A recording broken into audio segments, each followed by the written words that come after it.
Bonjour et bienvenue dans une nouvelle capsule d'Infini Potentiel. L'Infini Potentiel qui est la boîte à outils des porteurs de projets éveillés et intuitifs. Assurez-vous d'être abonné ici parce que sur cette chaîne, je partage mes meilleures stratégies, astuces et conseils d'un haut niveau de conscience pour aider les porteurs de projets éveillés et intuitifs à réaliser leurs projets en conscience. J'ai mis à disposition une formation entièrement gratuite et qui est disponible pour l'instant sur les 3 grands pièges à éviter pour réaliser votre projet selon la vérité de votre âme.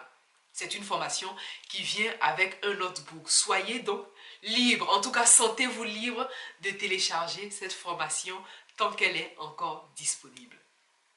Comment passer à l'action pour réaliser votre projet? J'ai choisi de vous partager cette capsule-là, elle est spéciale, parce que l'idée me vient, mais je ne pense pas à en faire une capsule. Et à chaque fois, en dehors des capsules, je pense à cette astuce très très puissante que j'utilise d'ailleurs, que j'ai utilisée, que je continue d'utiliser vraiment, et qui va vous soutenir dans votre démarche.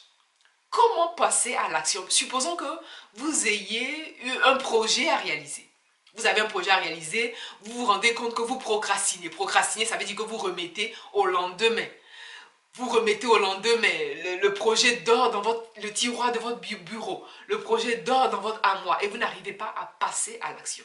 L'astuce est très puissante parce que c'est une astuce qui va vous permettre d'identifier votre mode de fonctionnement.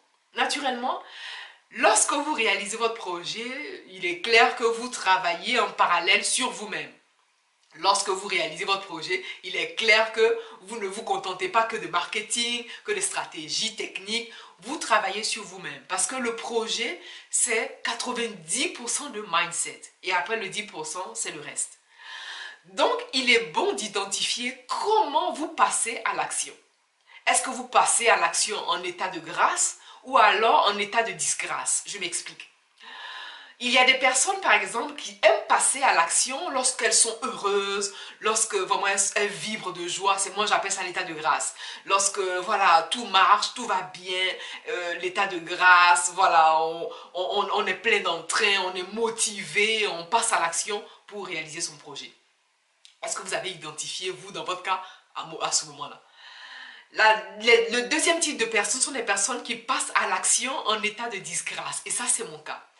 Moi, la plupart des meilleures décisions, la plupart des bonnes actions, la plupart des bons projets que j'ai sortis, que j'ai vraiment propulsés pour ma part, ce sont des projets que j'ai propulsés lorsque j'étais en état de disgrâce. Alors, qu'est-ce que j'appelle l'état de disgrâce? C'est cet état où on est dos mûr. C'est cet état où on a un carrefour. D'ailleurs, j'en ai même fait une capsule où je vous ai partagé les décisions à prendre lorsqu'on a un carrefour de sa vie et tout et tout. Et donc, en état de disgrâce, c'est-à-dire vous êtes dos, vous êtes dans une situation tellement challengeante que vous devez avancer. Vous n'avez pas le choix. Et moi, c'est à ces moments-là que je suis le plus prolifique. C'est à ce moment-là où je suis vraiment comme une fusée. Bon, ça ne veut pas dire qu'en dehors de ces moments de disgrâce, je ne passe pas à l'action. Et donc, pour vous, porteurs de projets éveillés et intuitifs, il est bon pour vous d'identifier quels sont les moments qui vous permettent vraiment de passer à l'action. Cette action vraiment qui va vous propulser, cette action qui va propulser votre projet.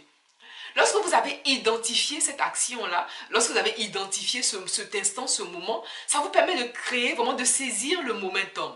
Ça ne veut pas dire qu'il faut forcément courir après ce moment de grâce ou de disgrâce pour forcément passer à l'action. Mais l'exemple que je donne ici, c'est pour ces personnes qui sont dans une phase vraiment de statu quo. Vous ne bougez pas, vous ne faites pas les choses, vous n'avancez pas, le projet est là, il dort pendant des mois, vous ne faites rien. Et donc cette astuce, ça va vous aider naturellement à propulser votre projet, à saisir vraiment cet instant clé, à saisir cet instant afin de lancer ce projet-là très très rapidement et de le poursuivre et d'aller au bout de ce projet qui vous tient tellement à cœur. Il me tenait vraiment, pour ma part, il me tenait à cœur de vous partager cette astuce. D'habitude, j'ai l'habitude, voilà, d'habitude, je partage 3 astuces. Mais cette astuce puissante-là valait vraiment la peine d'en faire une capsule, valait la peine d'en faire une vidéo. Comme je le dis régulièrement, pensez à vous abonner ici pour ne rater aucune miette des astuces, des conseils, des clés que je vous partage pour pouvoir réaliser votre projet. Ce sont des clés, des astuces de haut niveau de conscience que je partage pour aider les porteurs de projets éveillés et intuitifs à réaliser leur projet en conscience. J'ai également mis à disposition une formation entièrement gratuite qui est disponible pour l'instant sur les 3 grands pièges à éviter pour réaliser votre projet selon la vérité de votre âme. Voilà donc l'essentiel de cette capsule. Quant à moi, je vous remercie pour votre attention et je vous dis à bientôt.